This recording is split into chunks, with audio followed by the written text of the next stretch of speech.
உன்கிட்ட ஒரு கேள்வி கேக்குறேன். நம்ம நாட்டுல மிகப்பெரிய பணக்கார கடவுள் யார் தெரியுமா? சொல்லு. நம்ம திருப்பதி ஏழுமலையான் தான்.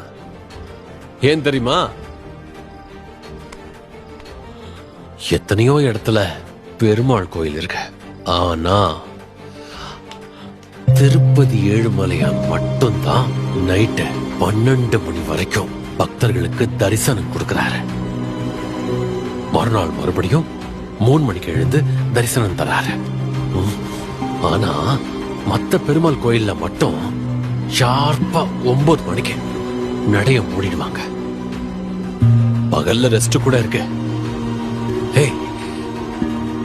இதுல இருந்து நாம தெரிஞ்சுக்க வேண்டியது என்னன்னா, அந்த கடவுளே கடுமையா உழைச்சாதான் பணக்காரனா இருக்க முடியும்.